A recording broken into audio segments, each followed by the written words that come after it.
पे बोर्ड परीक्षा 2024 की, जिस बच्चे के 100 में से 100 आए थे उसकी, और ये है 2024 का पेपर, इस पेपर की कॉपी है, ठीक है।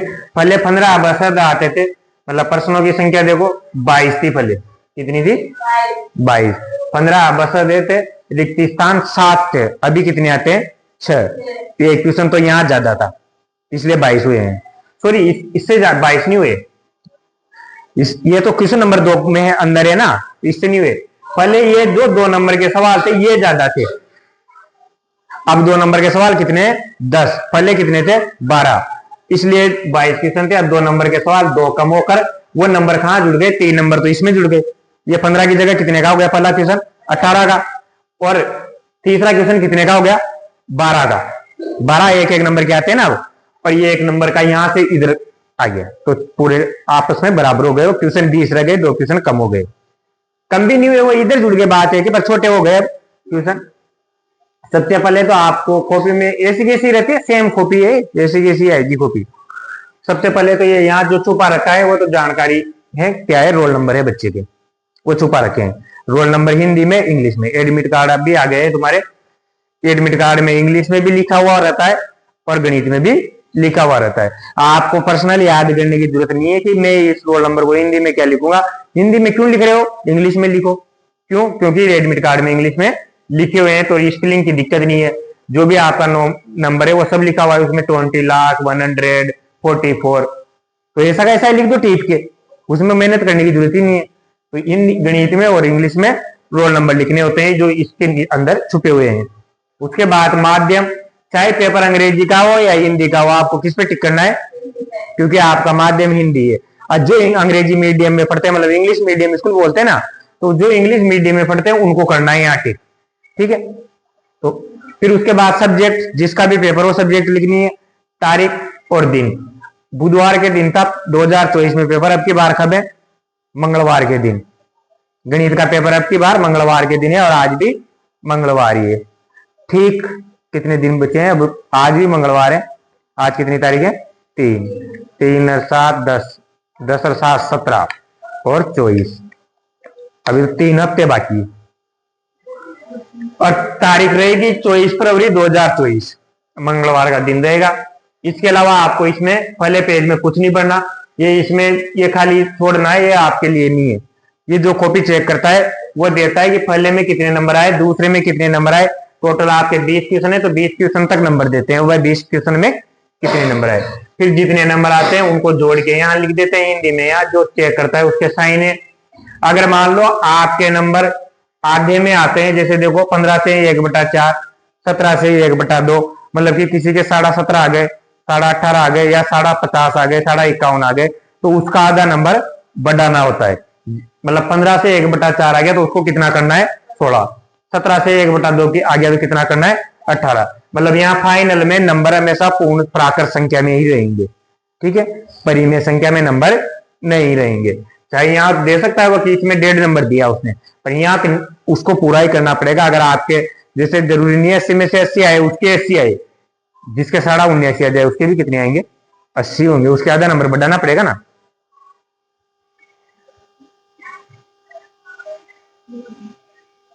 उसके बाद आपके लिए कॉपी में आवश्यक निर्देश होते हैं, तो इनमें टाइम खराब करना ही नहीं है पढ़ने के लिए। इनमें ये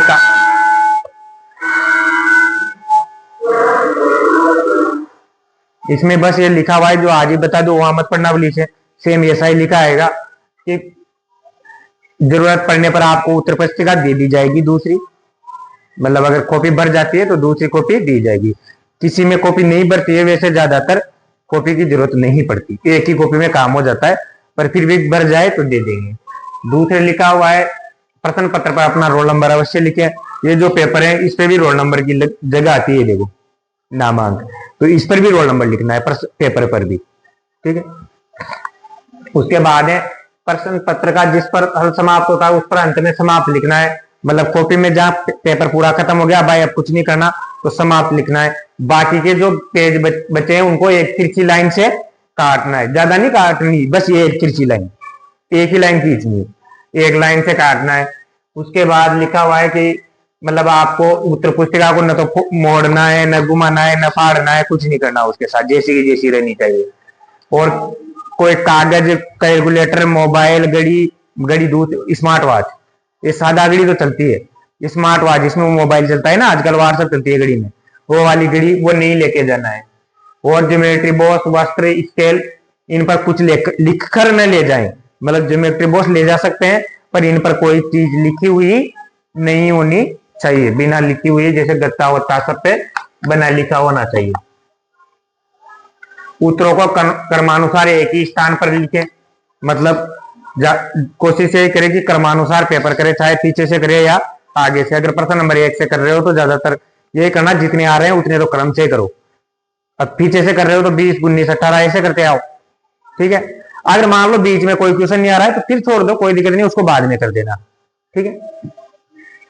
प्रश्न क्रमांक सही अंकित करें। मतलब 20वां प्रश्न कर रहे हो तो 20 ही लिखना है। अगर आपने गलत अंक किया है तो 1 नंबर कम होता है, ठीक है।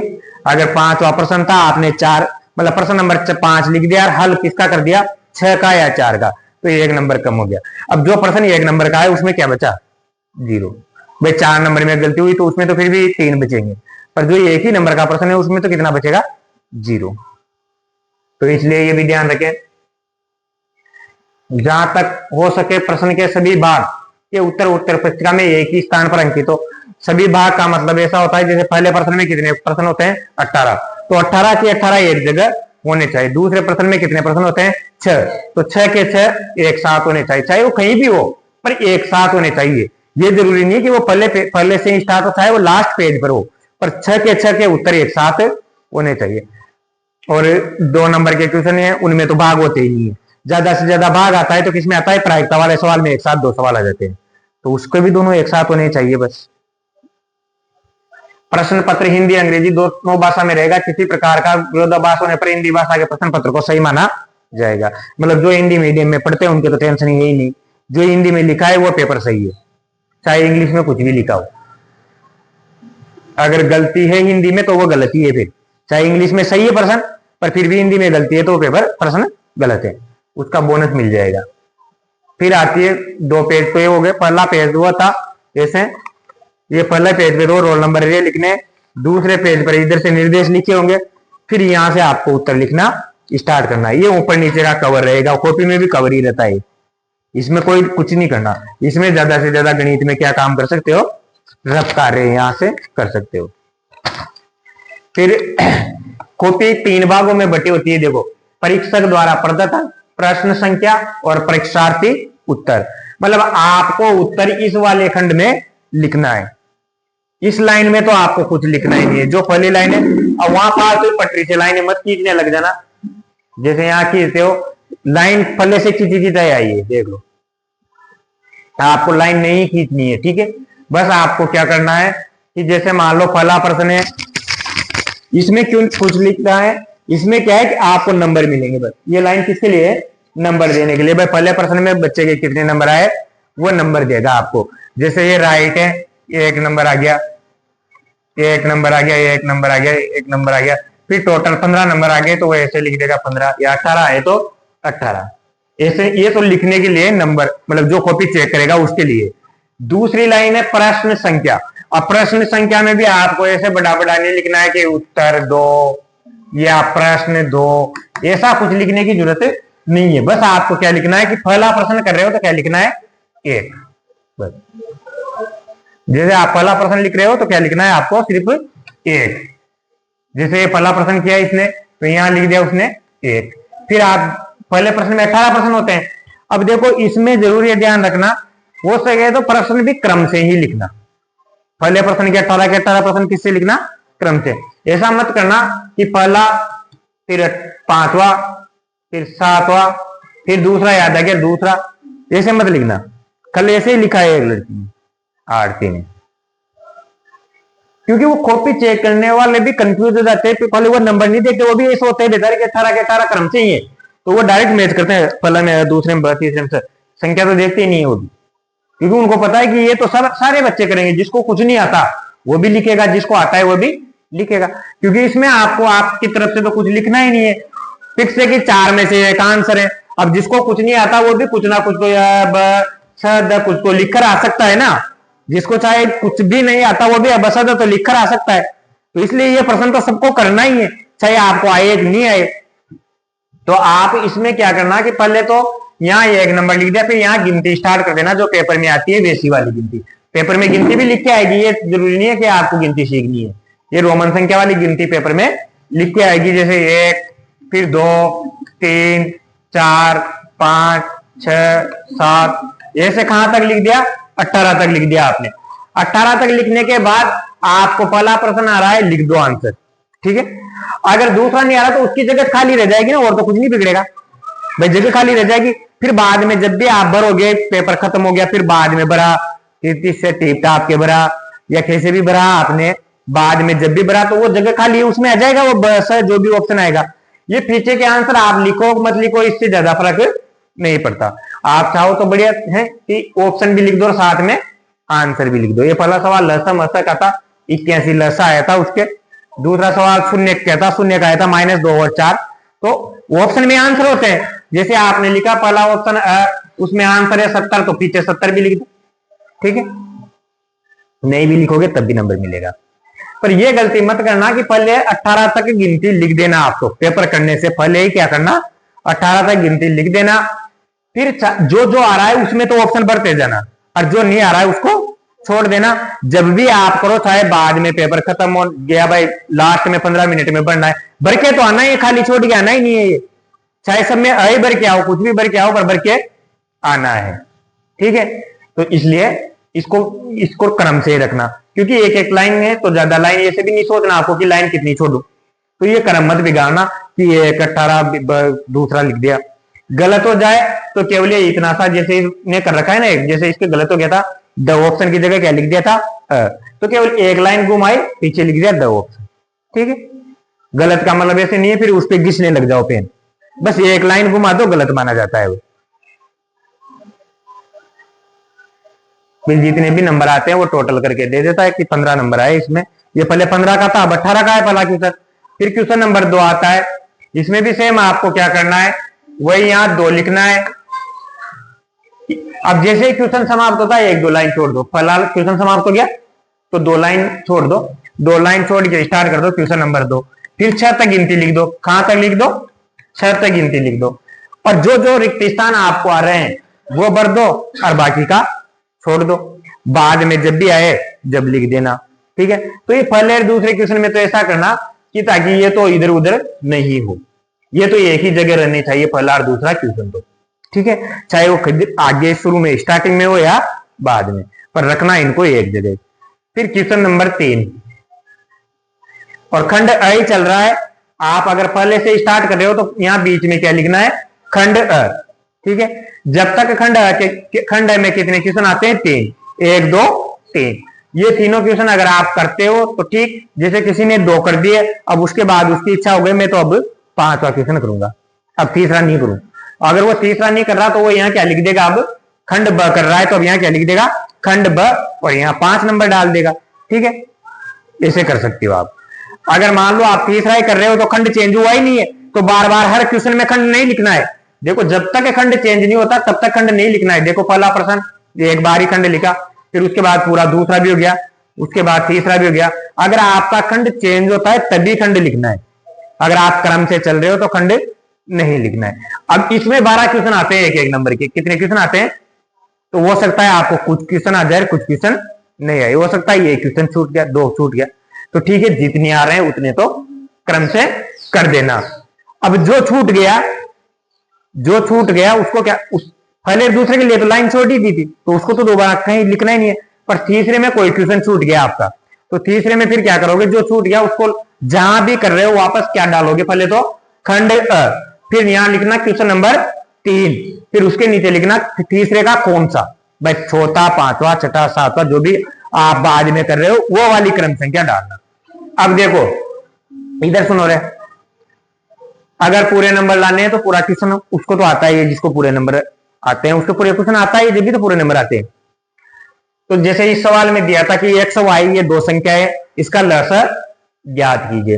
अब आपको कुछ नहीं आता तब भी क्या कर सकते हो आप, x और y तो पेपर में दिया हुआ था, तो उसने भी ये क्या है, दिया है। बढ़िया जमाने का तरीका तो है ना कम से कम, कि दिया है ये एक्स और वाई ये दिया है, अब आपको क्या निकालना है, लस, तो उसने लिख दिया एलसीएम। अब आता है तो ठीक, नहीं तो इनमें से कोई भी संख्या, लसा इनमें से आंसर होता है, ये कन्फर्म है, तो इनमें से कोई संख्या लिख के आप आंसर लिख दो, इतना तो कर सकते हो ना। अगर इतना भी लिखो गया तो आधा आधा नंबर मिलता ही जाता है सभी में। पर मान लो किसी को आता है तो वो पूरा लिख देना कि लसा होता है जिसमें सबसे ज्यादा घात हो, तो 2 की घात सबसे ज्यादा 3 यहाँ है, तो ये 2 की घात 3 ले लिया, 3 की घात 2 है, 3 की घात 2। अब केवल लसा पूछा है तो मसा जबरदस्ती नहीं निकालना है, जो चीज पूछी है केवल वही निकालनी है, न तो उत्तर ज्यादा लंबा देना है न ही ज्यादा छोटा देना है। जैसा 20 शब्दों का प्रश्न है तो लगभग 15 से 25 के बीच में उत्तर रहना चाहिए, कम ऐसा भी नहीं होना चाहिए कि आपके 20 शब्दों का आंसर है और आप 5 शब्दों में आंसर दे रहे हो, या 20 शब्दों का आंसर है और आप 50 शब्द लिख रहे हो, तो भी कोई फायदा नहीं है। 20 के आसपास होने चाहिए, 18 रह गए 22 हो गए, कोई दिक्कत नहीं है। तो 1 नंबर का सवाल में जो अगर उसने लसा पूछा है, फिर आप जबरदस्ती 1 लाइन क्यों बढ़ा रहे हो मसा लिखकर कि मसा ये होगा, अरे उसने पूछ ही नहीं रहा ना मसा, तो जितना पूछा जाए केवल उतना ही लिखना है। एक चीज पूछिए तो एक चीज, ठीक है। जब भी क्वेश्चन समाप्त होता है लाइन छोड़ देना, जैसे क्वेश्चन समाप्त हो गया तो लाइन छोड़ के अगली लाइन में आ ली। कॉपी बहुत बड़ी रहती है, कॉपी की टेंशन मत लो आप, कॉपी नहीं भरेगी। तो इसमें लसा वाले सवाल में, लसा वाला इस बार भी आएंगे 2-3 सवाल, तो आपको कुछ भी नहीं आता तो सबसे पहले गुणनखंड तो आता है ना, गुणनखंड कर दो और लिख दो लघुत्तम समापवर्तक ये, फिर नहीं आ रहा तो छोड़ दो, कोई बात नहीं, पर गुणनखंड तो कर सकते हो, गुणनखंड का भी आधा नंबर मिलेगा, ठीक है। उसके बाद आता है बहुपद के शून्यक, ठीक है। क्रम यही रहेगा, अभी भी क्रम 2024 में भी यही क्रम है, केवल थोड़ा सा नंबर का सिस्टम चेंज हुआ है, बाकी क्रम वैसा ही चलता रहेगा पेपर का। शून्यक आते हैं, अब शून्यक ज्ञात करना आता है तो ठीक है, अगर गुणनखंड करने आते हैं तो, नहीं तो कौन सी विधि लगा देंगे, श्रीधराचार्य। अब श्रीधराचार्य में भी आपको नहीं आ रहा तो कम से कम सूत्र तो लिखे आओ श्रीधराचार्य का, उसका सूत्र ही लिखे हो भाई, इससे करेंगे, और ये बीसी का मान रखे हो यहां से, इतना तो कर ही सकते हैं, कुछ भी नहीं निकाल रहे तो आप, ठीक है। ऐसा क्वेश्चन मैंने कल टेस्ट में दिया भी था। अब जिसको पूरे नंबर लाने हैं वो, जैसे ये आंसर आया उसने पूछा था कि इसके शून्य ज्ञात कीजिए, तो लास्ट में लिखो आता है बहुपद के 2 शून्य √3 व -√3 है, मतलब जो आंसर आ रहा है उसको वापस लिखना है दोबारा, यहां मत छोड़ो। जैसे x बराबर √3 आ गया, x बराबर माइनस का √3 आ गया आंसर, तो ऐसे छोड़ के मत आओ, लास्ट में एक लाइन और लिखो कि अतः बहुपद का ये शून्य की ये है, जैसे उसमें था अतः x y का लस 72 है। अभी इसको भी लिखे, इतना बड़ा मत लिखो, लघुत्तम समापवर्तक, इसकी जगह आप लस लिख सकते हो, ऐसे तो कर सकते हो, पर लास्ट लाइन में वापस आंसर दोबारा लिखो, जो भी आंसर आ रहा है, जो प्रश्न में पूछा था। प्रश्न में पूछा है मीनार की ऊंचाई ज्ञात कीजिए, दोनों जहाजों के बीच की दूरी ज्ञात कीजिए, खंबे की लंबाई ज्ञात कीजिए, नदी की चौड़ाई ज्ञात कीजिए, तो आप उत्तर में लिखो कि मीनार की ऊंचाई 20√3 मीटर है, जो भी आ रही है आंसर, जो भी आ रहा है वो पूरा उत्तर में लिखो। फिर क्वेश्चन नंबर अगला देखो, अब समीकरण आती है, अगर आपको मान लो सॉल्यूशन करना आता है तो प्रतिस्थापन विलोपन विधि से सॉल्यूशन करना ही है। जिसको सॉल्यूशन नहीं करना आता वो क्या करेगा, दोनों समीकरण लिख दो जो पेपर में मिलती है, उसके लिए आपको कोई मेहनत नहीं करनी, ठीक है। अगर आपको कुछ काटना पीटना आता है तो कुछ भी करके काट पीट के x y का मान कुछ ना कुछ तो लेके आ जाओ, कुछ तो आएगा, इसे कुछ काटोगे तो आएगा ना, कुछ तो आएगा आंसर, बस वही छोड़ देना, लिख देना आता है x y का मान ये है, ताकि जमाना सही रहे। मतलब अगर ठीक से जमा हुआ अभी ये प्रश्न तो उससे पता लगता है कि आपको तरीका तो आता है, कुछ ना कुछ गलती हुई है जोड़ घटाव में, ऐसे सोच के आधा नंबर मिल ही जाता है। फिर अगला क्वेश्चन आपका आता है ये थेल्स प्रमेय का। अब थेल्स प्रमेय में क्या है, जिसको कुछ नहीं आता उसको थेल्स प्रमेय का कथन तो आता ही है, तो वो अपन हर सवाल में लिखते थे कि त्रिभुज एबीसी में थेल्स प्रमेय से, तो थेल्स प्रमेय लिख के आ जाओ, इसमें कुछ नहीं लिख सकते तो क्या लिख के आ जाओ, थेल्स प्रमेय। अब इसने मान पूछा था इसी का, तो अतः इसी का मान 2 सेंटीमीटर। देखो ये इकाई नहीं छोड़नी है, अगर पूरे नंबर लाने हैं तो इकाई नहीं छोड़नी है। कुछ सवाल ऐसे होते हैं जैसे लसा वाले सवाल में कोई इकाई की जरूरत नहीं है, शून्य निकालने में इकाई की जरूरत नहीं है, पर किसी चीज की लंबाई निकालनी है, क्षेत्रफल निकालना है, तो वहां हमेशा क्या आती है, इकाई। और इकाई क्या होगी, जो प्रश्न में दी होगी। देखो प्रश्न में दिया था एडी कितने सेंटीमीटर है, 1.5 सेंटीमीटर, किसमें दिया है, तो आपका आंसर भी किसमें आएगा, सेंटीमीटर में। अगर ये क्षेत्रफल का सवाल होता तो सेंटीमीटर का क्यों आता, स्क्वायर। और आयतन होता तो सेंटीमीटर की घात 3। फिर एक सवाल दूरी सूत्र का आता है। अब इसमें अगर दूरी निकालना आती है तो निकाल दो, दूरी निकालना नहीं आती है तो कम से कम दूरी सूत्र लिख के आ जाओ। भाई इसमें से दोनों सवाल आने, एक दूरी सूत्र का आएगा, एक विभाजन सूत्र का आएगा। तो जिस दूरी का तो साफ साफ पता लगता है कि दूरी ज्ञात कीजिए या दूरी समान है, तो उसमें की दूरी सूत्र लगेगा, दूरी का सूत्र लिखे आओ। अगर कोई अनुपात दे रखा है कि इस अनुपात में बांटता है तो अनुपात का आते, इसका मतलब क्या है, विभाजन सूत्र लगेगा। तो विभाजन सूत्र लिख के तो आ सकते हैं ना, अपन कुछ भी नहीं कर रहे तो। बाकी जितना आपको आता है उतना कर दीजिए, अगर आगे भी आता है तो कर दो, नहीं आता तो कोई दिक्कत नहीं। जिसमें इसमें दूरी थी देखो कि माना बिंदु ये है, अब ये तो पेपर में होता है कि बिंदु ये है, तो इसमें तो कुछ, ये पहली लाइन तो पेपर से ही लिखनी है, दूसरी लाइन में उसने लिख दिया दूरी सूत्र। अब इसमें जमाना नहीं आता तो मत जमाओ यार, कोई दिक्कत नहीं, पर यहां तक तो लिखो। फिर अपना इसका त्रिकोणमिति के अनुप्रयोग का सवाल आता है। इसमें आपको पहले तो जैसा दिया है वैसा चित्र बना दो। चित्र बनाने के बाद दोनों त्रिभुजों में टेन थीटा लगा दो। ये तो 1 नंबर का है, अगली बार आपकी बार 4 नंबर का आएगा। तो दोनों त्रिभुजों में टेन थीटा लगा दो। आप टेन थीटा लगा दोगे, चाहे आंसर निकालो मत निकालो, पर फिर भी कितने नंबर आ रहे हैं, 2 नंबर। 4 में से 2 नंबर आ जाएंगे आपके, चाहे आंसर आया कि नहीं आया उससे कोई मतलब नहीं है। पर अगर आपने चित्र बनाया, दोनों में टेन थीटा लगाया, लंब बटा आधा, सूत्र भी फिक्स है एक ही, फिर उसमें आंसर मत निकालना, आप उसको ऐसे छोड़ भी आ जाओगे जब भी 2 नंबर पक्के हैं, क्योंकि 4 नंबर का आएगा आपकी बात। और आंसर आता है तो फाइनल आंसर लिखो, 70 सूर्य का उन्नयन कोण 45 डिग्री, यहां डिग्री भी लगाओ, ठीक है, डिग्री होगा। ये भी सेम वही वापस त्रिकोणमिति के अनुप्रयोग, पहले 1-1 नंबर के आते थे इसलिए बहुत सारे सवाल आते थे, अब 4 नंबर का एक ही सवाल आता है। तो आपको तो बस केवल चित्र बनाना है, चित्र ज्यादातर चांस है आपकी बात 2 त्रिभुज बनेंगे। और अपन ने जो सवाल दिए उनमें से आना है, तो उन सवालों को पढ़ के जाना ताकि चित्र बनाने का पता रहेगा, उसको बना बना के देखना। जो अपन ने 5 मॉडल पेपर लिए ना, सवाल उनमें से आएगा, 4-4 नंबर के, 3-3 नंबर का, तो एक भी सवाल बाहर नहीं जाएगा, वो तो कन्फर्म आने। 2 नंबर के भी कन्फर्म आएंगे, ज्यादा से ज्यादा बसदे में बाहर हो सकता है एक आध सवाल, बाकी तो सब सेम आने हैं। तो आप चित्र बनाना सीख जाओ और दोनों त्रिभुजों में टेन थीटा लगा दो बस, तो भी 2 नंबर आ रहे हैं। फिर ये सवाल आता है वर्त का क्षेत्रफल, वर्त से संबंधित क्षेत्रफल वाला चैप्टर नंबर 10। इसमें क्या है, एक तो मैंने 2 सूत्र लिखा है, त्रिज्याखंड का क्षेत्रफल और चाप की लंबाई। आपसे भी दो ही चीजें पूछेगा, या तो त्रिज्याखंड का क्षेत्रफल पूछेगा या चाप की, जैसे यहाँ चाप की लंबाई पूछी है। अब ऐसा चित्र बना दो, भाई जिसको कुछ नहीं आता उसके तो फालतू काम तो है नहीं कुछ भी, जिसको कमी आ रहा है उसके काम थोड़ी है। आराम से व्रत बनाओ, फिर ऐसे 60 डिग्री का कोण सब बना दो। यहाँ लिख दो कि व्रत की त्रिज्या ये पेपर में मिलेगी, थीटा पेपर में मिलेगा, ज्ञात करना है चाप की लंबाई ये भी पेपर में मिलेगा आपको। तो ये 3 लाइनें अभी तक तो पेपर ही है। और फिर आपको चाप की लंबाई का सूत्र पता है तो सूत्र लिख दो। अब इसमें अगर किसी को मान रखना आता है कि थीटा की जगह थीटा, पाई की जगह 22/7 आर का मान रख दो, तो भी 2 में से 1 नंबर इसका भी कन्फर्म है।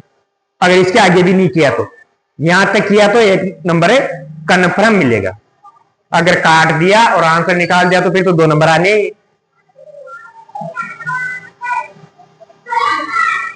फिर ये बेलन वाला, अब की बार बेलन में भी 4 नंबर का सवाल आएगा। तो एक तो बेलन मतलब क्षेत्रफल वाला, पृष्ठीय क्षेत्रफल, आयतन वाला, तो सारे पृष्ठीय क्षेत्रफल और आयतन के सूत्र याद कर लो 1-2। अब उसमें जिसका भी बोला जाए, बेलन आ जाए, गोला, जो नाम पेपर में आ जाए उसी का सूत्र ही लिख के आ जाओ और कुछ नहीं करो। तो सूत्र तो लिख ही सकते हैं अगर याद रहेगा तो, सूत्र लिख के आ जाओ 1 नंबर है। सूत्र में मान रख दिया, अगर आपने उसमें दिया होता है, ज्यादा मान भी नहीं रखना। एक तो पाई का मान जो 22/7 होता है हमेशा, एक त्रिज्या का मान जो साफ साफ पेपर में मिलेगा, या तो व्यास नाम से या त्रिज्या नाम से। अगर व्यास मिलता है तो आधा कर दो, और एक ऊंचाई मिलती है तो वो अगर मान भी रख दोगे, काटोगे पीटोगे नहीं, तब भी 2 नंबर इसमें भी आएंगे। ये भी सेम वही है, गोले का पृष्ठीय क्षेत्रफल, ये जैसे आर दिया होता है, गोले का पूछता है, जो त्रिज्या दे रखी है, फिर पृष्ठीय क्षेत्रफल का सूत्र लगाया। अब किसी ने यहां तक भी कर दिया ना तो भी 1 नंबर आता है। अगर उसको काटते नहीं है तो भी, मतलब जितने नंबर का सवाल होता है उसके आगे नंबर जरूर आते हैं। कर दी तो, और फिर लास्ट में देखो, इसमें क्षेत्रफल जब भी आता है तो इकाई जरूर आएगी। सेंटीमीटर स्क्वायर है तो आपने क्या लिखोगे, सेंटीमीटर स्क्वायर। अब के बाद जो 5वां मॉडल पेपर है उसमें मैंने एक सवाल ऐसा ही दिया जानबूझ के, 13 आंसर था पर 13 2 बार दिया ऑप्शन में, 13 मीटर स्क्वायर और 13 मीटर। अब बहुत सारों ने 13 मीटर स्क्वायर भी लगाया है और कईयों ने 13 मीटर भी लगाया है। जबकि आप सोचो किसी चीज की लंबाई पूछी जाती है तो लंबाई किस में होती है, मीटर में, ना कि स्क्वायर में। क्षेत्रफल थोड़ी पूछा था मैंने, तो वो तो आंसर वैसे ही गलत है स्क्वायर वाला। तो उसको तो जिसको कुछ नहीं आता वो भी सोच सकता है ना इसमें तो, यार ये तो क्षेत्रफल है तो ये आंसर ऐसे ही गलत है, तो दूसरा बचा जो है तो आंसर है, बिना करे भी आंसर आ रहा था ना। क्वेश्चन नंबर 8, 10 ऐसे कुछ होगा। ये सिद्ध कीजिए परिमेय संख्या, अब आता नहीं है वरना अपन रटा देते, इसके 2 नंबर आते थे पहले, पर अभी आता नहीं है। नहीं तो वही सेम तरीका है, माना है परिमेय संख्या होगी पी बटा क्यू के रूप में लिख सकते हैं। ये आता तो 2 नंबर सबके आ जाते लगभग, क्योंकि ये सेम आते हैं हर बार सवाल, पर ये तो हट गया। फिर आप क्या आता है, बहुपद ज्ञात कीजिए और शून्य को की जांच कीजिए। अब किसी को शून्य को निकालना भी नहीं आता, उसने बहुपद लिख दिया कि बहुपद ये दिया है, शून्य निकालने के लिए इसको 0 के बराबर कर दिया, इतना तो कर सकते हो। इसके पीछे 0 ही तो लिखना है, बराबर 0। उसके बाद शून्य निकालना नहीं आता, श्रीधर आचार्य विधि लिख दो, ठीक है। अब उसके बाद आपको शून्य को निकालना नहीं आता तो शून्य तो निकले नहीं निकले ना शून्य, पर मत निकालो कोई बात नहीं, आप आगे लिखो जांच, और जांच लिख के जो 2 सूत्र लिखा रखे हैं आपको, मूलों का योगफल, मूलों का गुणनफल, एक्स स्क्वायर माइनस एक्स का गुणांक बटा एक्स स्क्वायर का गुणांक, अचर पद बटा एक्स स्क्वायर का गुणांक। अगर वह सूत्र भी लिखते हो आप तो भी आधा नंबर मिलेगा। अगर आपने कुछ नहीं निकाला, केवल बहुपद लिखा, श्रीधर ये बहुपद को 0 के बराबर किया, श्रीधर आचार्य विधि का सूत्र लिखा, फिर जांच लिख के दोनों सूत्र लिख दिए और कुछ हल नीचे आप, फिर भी आधा नंबर कहीं भी नहीं जा रहा आपके। और आंसर आता है तो बहुपद के शून्य ये है। फिर ये प्रतिस्थापन विलोपन विधि का, अगर मानने वाला मतलब थ्योरी वाला सवाल आ जाए तो कुछ भी आ जाए, 2 चीजें माननी है, दोनों को क्या मानना है आपको, एक्स वाई मानना है। और मानते किसको है, जो ज्ञात करना है। वो आपसे बोलता है लास्ट में कि नूरी व सोनू की आयु ज्ञात कीजिए, तो आप मान लो माना नूरी की आयु एक्स, सोनू की आयु वाई। वो आपसे पूछता है कि दोनों संख्याएं ज्ञात कीजिए, माना एक संख्या एक्स दूसरी संख्या वाई। वो आपसे बोलता है कि दोनों कोण ज्ञात कीजिए, माना एक कोण एक्स दूसरा कोण वाई। तो इसमें सब सिंपल तरीका है, मानना एक्स वाई है सभी को, तो ये लाइन आप लिख सकते हो। उसके बाद अगर ये आता है जमाना, जैसा पेपर में कुछ ना कुछ तो दिया होता है, तो उन दोनों को जोड़ के और वो जो दिया है उसके बराबर ही लिख दो, कुछ भी नहीं आ रहा तो भाई वो जो संख्या देगा घटा के जोड़ के लिख दो, जिसमें भी नंबर देते हैं जमाने के भी। वापस वही सवाल है क्वेश्चन नंबर 7 पर, समरूप त्रिभुज वाला सेल्सवर में। फिर वापस वही दूरी सूत्र, इनमें बता दिया मैंने, विभाजन सूत्र आया या दूरी सूत्र आया, आपको क्या लिखना है, दूरी सूत्र विभाजन सूत्र लिखना है। फिर त्रिकोणमिति का जब भी सवाल आता है तो अगर आपको मान ज्ञात हैं, जैसे वहां एक तो थीटा में मिलता है कि 30 डिग्री 40 डिग्री, जिन जिन के मान ज्ञात हैं उनके मान अलग से ही लिख दो। जैसे यहाँ साइन 45 का मान 1/√2 होता है। अब आप इसको हल नहीं कर रहे तो उनके मान तो लिख के आ सकते हो ना, जो जो पेपर में दिया है उसके मान ही लिख के आ जाओ बस। अरे यहाँ tan थीटा बराबर 1/2 है तो साइन कोस ज्ञात कीजिए, तो पाइथागोरस प्रमेय लिख के आ जाओ, क्योंकि पिक्से की तीसरी भुजा किससे निकलती है, पाइथागोरस प्रमेय से, तो भी आधा नंबर मिलेगा इसे। ये वापस वही त्रिकोणमिति के अनुप्रयोग, क्या उससे कोई मतलब नहीं है, ये नहीं लिखना है। ये सवाल, ऐसा सवाल मैंने कल भी दिया था टेस्ट में, समद्विभाजित करता है लिखा था ना। और ये देखो, ये वापस से क्षेत्रफल वाले सवाल, ये कि अब मान लो, जैसे मान लो आपका प्रश्न खत्म हो गया और नीचे 2-3 लाइन बच गई, तो उनको छोड़ के आ जाना खाली अगले पर। अगर मान लो प्रश्न अगला जो है वो 2-3 लाइन का ही है तो कोई बात नहीं, फिर कर दो। पर ऐसे इतना कचरा भी नहीं करना है कि आपका प्रश्न 5 लाइन का है, अब आप उन 3 लाइनों में लिखने की कोशिश कर रहे हो कि यहाँ कहें खत्म करें। अरे उसको छोड़ दो, पेज को आगे करने लग जाओ, ठीक है। जैसे इसके भाई देखो कितनी लाइनें छोड़ी है, 1 2 3 4 5 6 7 लाइनें तो ऐसे छोड़ दी, क्योंकि अगला प्रश्न बड़ा होगा इसलिए छोड़ी उसने, वो 7 लाइन में भी नहीं आ रहा था, ये प्रश्न था अगला, अब ये 7 लाइन में नहीं आ रहा था उसके, इसलिए उसने यहां लिखा। अब वो वहीं करता तो इसको कचरा करता, इसके पीछे लिखता जाता तो वो समझ में नहीं आता, क्योंकि अपन देखो कितना सीधे चलते हैं, एक लाइन में एक ही चीज लिख रहे हैं बस, फिर आगे जाते जा रहे हैं हर लाइन में, बस ज्यादा नहीं लिखना है, एक लाइन में एक लाइन लिखनी है, फिर उसके बाद क्या आ रहा है वो नीचे लिखना है, फिर क्या आ रहा है वो नीचे लिखना है। ज्यादातर कोशिश करना ये बराबर भी सीध पे रहे, इसके तो नहीं है पर आपके बराबर भी कैसे रहे, फिक्स यहाँ बराबर है तो यहाँ वापस बराबर क्या कहाँ होना चाहिए, यहाँ, चाहे इधर की लाइन इधर निकल जाए, इधर की लाइन इधर निकल जाए, उससे मतलब नहीं है, पर ज्यादातर चांस कोशिश यही करना, नहीं भी रहे तो कोई बात नहीं, पर कोशिश करना कि बराबर फिक्स सीध पे ही लगे तो अच्छी बात है। अब माध्य माध्यिका के सवाल आते हैं। माध्य माध्यिका में आपको क्या मिलता है, सबसे पहले तो ये सारणी 2 कॉलम तो आपको बने बनाए मिलते हैं, ठीक है, ये 13 नंबर की प्रश्नावली है। अगर आप सारणी 3 सारणियां कन्फर्म आनी है पेपर में, 3 सारणियों में सारणियां बना के भी आते हैं तो एक एक करके 3 नंबर तो हो ही जाते हैं। अब सारणियां बनानी कैसे है, आपको कुछ नहीं करना, अगर माध्य माध्यिका बहुलक कुछ भी दिया हो, पहले तो जो पेपर में सारणी है वो बनानी है खड़ी करके, ठीक है। उसके बाद क्या करना है आपको कि अगर माध्य क्या पूछा है तो इन दोनों को गुणा करना है, एपेक्स को क्या करना है, एपेक्स की सारणी बनानी है। फिर बाकी माध्य का सूत्र आता है तो सूत्र लिख के आ जाओ, जिसमें तो 2 में से 1.5 आ जाएंगे, अगर इतना काम कर दिया तो 2 में से 1.5 नंबर आ जाएंगे, और 4 में से 2.5 नंबर आ जाएंगे। ऐसे अगर माध्यिका का सवाल है तो सारणी में क्या कर दो, CF, क्या किसकी सारणी बना दो, इनको याद रखो भाई, माध्य है तो एपेक्स की बनानी है, माध्यिका या माध्य के है तो CF की बनानी है। CF क्या होता है, वो घटाघट जोड़ जोड़ के लिखते जाओ। और बहुलक है तो कुछ करना ही नहीं है, जब तो क्या देखना है कि सबसे बड़ा 12 है यहाँ, क्यों है, अतः बहुलक वर्ग ये होगा, बस इतना लिख के और बहुलक का सूत्र लिख के आ जाओ। बहुलक पूछा है तो केवल बहुलक का लिखो, माध्य पूछा है तो केवल माध्य का लिखो, जो चीज पूछी है उसी का लिखो। ऐसा नहीं है माध्य पूछा है और आपने माध्य का भी लिख दिया, माध्य का भी लिख दिया और बहुलक का भी लिख दिया, वो गलत है। आपसे माध्य पूछा है सिर्फ माध्य का सूत्र लिख के आओ, माध्य पूछा है माध्य का सूत्र लिख के आओ, बहुलक पूछा है तो बहुलक का सूत्र लिख के आओ। 1 नंबर सूत्र का आता है, सारणी पूरी कर देते हो आप तो 1 नंबर, उसका तो 2 नंबर तो ऐसे हो रहे हैं, उसमें जमाना आया कि नहीं आया वो तो बाद की बात है, ठीक है, पर फिर भी कम से कम अपन 2-2 करके 6-7 नंबर तो ऐसे ही ला सकते हैं।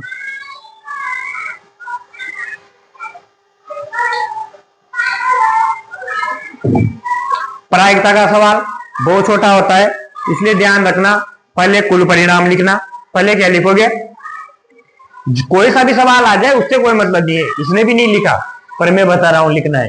5 का है था ये सवाल शायद, इसलिए इसने 6 लिख रखे हैं नीचे, पर आप लिखना पहले तो लाइन में कुल परिणाम, चाहे वो कुछ भी हो, 90 डिस्क हो या 144 खराब पेन हो, जो भी सवाल है, किसी का जन्मदिन हो या पासा हो या 3 सिक्के हो या 2 पासे हो, जैसे 3 सिक्के हैं तो कुल परिणाम कितने होते हैं, 8।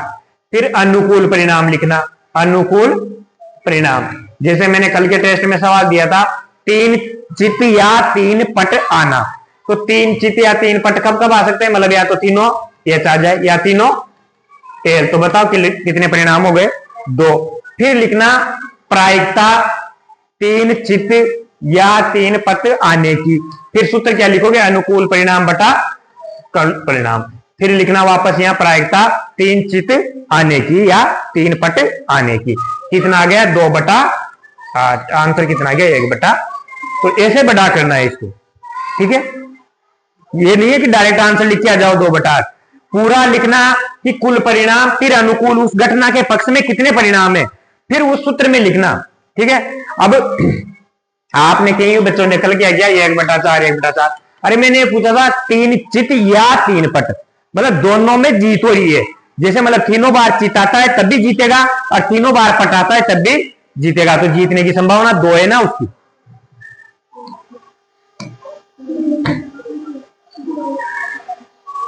फिर समांतर श्रेणी का सवाल आता है, तो समांतर श्रेणी में आपको 2 ही सूत्र है, एक तो n पद और एक पदों का योगफल। अगर प्रश्न में आपको ये दिखता है कि योग दिया हुआ है तो योगफल का सूत्र लिख दो, प्रश्न में दिया हुआ है कि n पद की बात हो रही है तो nवें पद का सूत्र लिख दो, जमाना नहीं आए वो दिक्कत नहीं है, पर सूत्र तो लिख के आओ सही, ठीक है।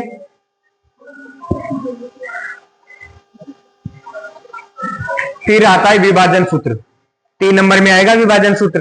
तो आपको कुछ नहीं करना, सबसे पहले तो एक सीधी लाइन खींच देनी है। क्या करना है, ऐसे करके एक सीधी लाइन खींच देना।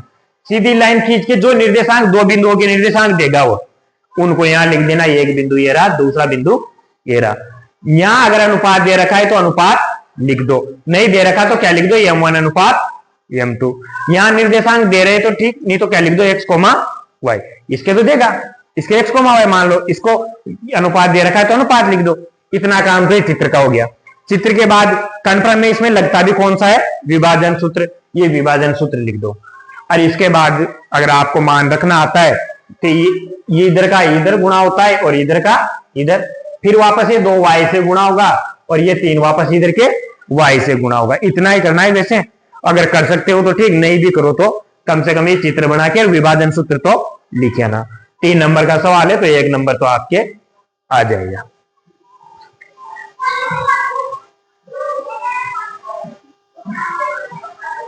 फिर क्वेश्चन नंबर 18, ये वर्त वाले चैप्टर का है। पहले 3 नंबर का आता था, अब इससे 3 नंबर का नहीं आता है। इसे 1-1, 2-2 नंबर के सवाल आते हैं। क्वेश्चन नंबर 30, माध्यिका का आ गया 19। पहले बहुलक था, सॉरी माध्य आया था, अब माध्यिका है। वही ये सारणी तो पहले मिलेगी। फिर आपको क्या बनानी है, CF की सारणी, इनको जोड़ जोड़ के। फिर n बटा 2, अगर इसमें 2 का भाग दे सकते हो, सबसे सीधा भाग है 2 का भाग, आधा करना होता है बस। कोई भी संख्या है उसको न तो पाड़ा बोलो, आधा कर दो बस। इससे ठीक बड़ी संख्या बारंबारता है। और चलो इतना कुछ भी नहीं आता तो कोई दिक्कत नहीं है, तुम तो डायरेक्ट माध्यिका का सूत्र लिख के आ जाना। पर सूत्र पूरा कब माना जाएगा, आपको सूत्र का नंबर ऐसे नहीं मिलेगा। अगर आप सोच रहे हो कि मैंने ये सूत्र लिख दिया तो नंबर मिलेगा, नहीं, जरूरी नहीं है, ये देने वाले की इच्छा है। पर अगर आपने ये पूरा सूत्र लिख के ये लिखा कि माध्यक वर्ग की निम्न सीमा L से किसको लिखा है आपने, माध्यक वर्ग की निम्न सीमा। H को क्या बोला है आपने, वर्ग अंतराल। F को क्या बोला है आपने, माध्यक वर्ग की बारंबारता। CF को क्या बोला है आपने, माध्यक वर्ग से ठीक पहले की संचय बारंबारता। अगर ये भी साथ में लिख के मैंने सूत्र लिखा है, जो लिखवाया था, अगर ये लिख के आते हो तो आपका 1 नंबर है सूत्र का। ये सूत्र का नंबर है। सारणी कंप्लीट करी उसका अलग नंबर है। अगर वो भी कंप्लीट करके आ गए तो फिर 2 नंबर है। ठीक है, तो इसलिए सूत्र में पूरी जानकारी लिखनी है। माध्य माध्यिका बहुलक का जो सूत्र आता है उसमें आपको सब कुछ लिखना है जो पूछा है। फिर इसका 3 नंबर का सवाल आता है, ये समीकरण का। इसमें श्रीधराचार्य विधि का सूत्र लिख के आ जाना बस। अगर हल करना नहीं आता तो क्या कर देना, श्रीधराचार्य विधि का सूत्र लिख देना। इसमें 2 पूर्णांक आते हैं, माइनस लेने पर प्लस लेने पर। ठीक है, तो दोनों लेने हैं आपको। अगर धनात्मक बोला जाए तो फिर माइनस वाला नहीं लेना है। ये साइन थीटा कोस थीटा का सवाल सिद्ध करने का आता है। इसमें आपको जो मैंने विधि बताई है बस वो विधि लेके चलना। आधे नंबर कहीं नहीं जा रहे, 2 नंबर। पहले सबसे पहले क्या करना, LHS मतलब इधर की लाइन पकड़ लेना। फिर क्या करना है, सबको साइन कोस में बदलना है। देखो साइन कोस में बदला है। फिर क्या करना है, लसा लेना है। लसा लेने के बाद अगर ऊपर ये माइनस बी का होल स्क्वायर बन रहा है तो क्या लगाना है, सूत्र। उसके बाद आपको आता है तो ठीक, नहीं आता है तो ये लिख के आ जाना जो आंसर है, क्योंकि आंसर तो इसमें रहेगा ना, तो आंसर लिख के आ जाना। उसके बाद ये 3 लाइनें याद रखो बस आपको कि सबको साइन कोस में बदलेंगे, फिर लसा लेंगे। और लसा भी सीधी सी बात है, कोई पहाड़ा नहीं बोलना। जो नीचे दिख रहा है वो सब लसा है। यहाँ क्या दिख रहा था, साइन। यहाँ भी क्या दिख रहा था, साइन। तो लसा क्या आ गया, साइन। साइन स्क्वायर लेने की जरूरत ही नहीं है ना, साइन। वो तो स्क्वायर तो इसकी वजह से लिया है उसने, इसका स्क्वायर आया है। उसने 2 लाइन का काम 1 लाइन में किया है। लसा तो साइन ही आया है, पर उसने ये स्क्वायर ऊपर नीचे अलग अलग कर दिया फिर। ठीक है, और बाकी जो जो सूत्र काम आ रहे हैं वो साइड में देखो, लाइन खींच के साइड में लिखिए ना। कोसेक थीटा बराबर क्या होता है, 1 बटा साइन थीटा। कोट थीटा बराबर क्या होता है, कोस थीटा बटा साइन थीटा। साइन स्क्वायर का काम लिया उसने यहाँ, तो उसने लिख दिया 1 माइनस कोस। इधर तो सवाल ही किया है उसने, इधर बीच में नहीं लिखे। इधर लाइन खींच के इधर क्या लिख दिए, सूत्र। जो भी इस सवाल में काम आए वो सब क्या लिख दिए, सूत्र यहाँ लिख देना लास्ट में। ठीक है, नंबर ऐसे मिलता है। देखो 1 1 1 1 मतलब 4 लाइन 4 स्टेप के नंबर है इसमें। इस क्वेश्चन में कितने नंबर है, 4, और 4 भागों में बटे होते हैं। आपके पेपर में जब आप देखोगे ना, जैसे ये पेपर है, इसको देखना, कभी भी ये लिखा होता कि ये 4 नंबर का, इसमें तो फिर भी लिखा हुआ है 4 नंबर का प्रश्न है, पर जब वो चेक करते हैं तो उसमें लिख के आता है कि इस प्रश्न को कितने भागों में बांटा है। जैसे 3 भागों में भी बांट सकते हो, कि एक से 1/2 प्लस 1 से 1/2 कितना हो गया 1.5 3 4। ऐसे भी बाहर देते हैं वो चाहे तो ऐसे भी बाहर देते हैं 1 2 1। तो उसमें अलग अलग नंबर होते हैं कि बच्चा यहां तक करता है तो आपको कितना नंबर देना है, ये सिस्टम है उसका। कि जैसे किसी बच्चे ने साइन कोस में बदला उसको 1 नंबर देना है, किसी बच्चे ने लसा भी सही ले लिया उसको 2 नंबर देना है, फिर उस बच्चे ने लसा लेके ये a square minus B square का सूत्र भी लगा दिया तो 3 नंबर देना है, और उसका आंसर भी सही आ रहा है तो 4 नंबर देना। अब बच्चा जहां तक करता है उतने नंबर है। अब अपना काम है कि पहले साइन कोस में बदलना, पर साइन कोस में भी कैसे बदलोगे जब ये सारे सूत्र याद रहेंगे। अगर आपने साइन कोस में भी बदला तो भी 1 नंबर आना है, और लसे ले लिया तो 2 नंबर पक्के हो गए अपने, उसके आगे करो मत करो। उसके बाद एक और बहुलक का सवाल आता है। बहुलक में भी सूत्र ऐसे पूरा लिखना है। देखो ये सूत्र के नीचे लिखना, एल का मतलब है बहुलक वर्ग की निम्न सीमा, एच का मतलब है वर्ग अंतराल, F1 का मतलब है बहुलक वर्ग की बारंबारता, F0 का मतलब बहुलक वर्ग से पहले की बारंबारता, F2 का मतलब बहुलक वर्ग के बाद की बारंबारता। तो ये पूरा लिखोगे जब जाके ये 1 नंबर है यहां तक का। और सारणी में आपने ये ढूंढाना कि बहुलक वर्ग कौन सा है, इसका भी 1 नंबर है। देखो इसमें बहुत कि ये बहुलक वर्ग है बस इतना भी लिख देना आपने, इसका भी 1 नंबर है। और 1 नंबर सूत्र का हो गया जिसका 2 नंबर, और ये 1 नंबर इसका हो गया सूत्र में मान रखने का। अगर सही मान रखा है तो 3 नंबर, और मान रख के अगर आंसर भी सही आया है तो देखो ये 4 नंबर 4 भागों में मिले हैं। ठीक है, ऐसे लिखना है। ये ऐसा नहीं होता कि भाई पूरा क्वेश्चन राइट है जब भी 4 नंबर मिलेंगे। हर क्वेश्चन के भाग होते हैं कि आपको कितने डिवाइड कर रखे हैं, उस हिसाब से नंबर दिए जाते हैं। कि भाई इसकी 2 लाइनें बच्चा लिखता है तो 1 नंबर देना है, 3 लाइन लिखता है तो इतने नंबर देना है। वहां कॉपी जो चेक करते हैं उनके पास पहले से आंसर छपे छपाए आते हैं, और उन आंसरों में ऐसा पूरा सवाल नहीं होता। जैसे ये सवाल है तो ये पूरा सवाल उस आंसर में नहीं रहेगा, उस आंसर में डायरेक्ट क्या रहेगा कि 1 नंबर बहुलक वर्ग, 2 नंबर सूत्र, 3 नंबर सूत्र में मान, 4 नंबर आंसर। बस 4 लाइनें लिखी आएगी उस आंसर में कि अगर बच्चे ने ये चीजें लिख रखी है तो इस बच्चे को 4 नंबर देने चाहिए। ठीक है।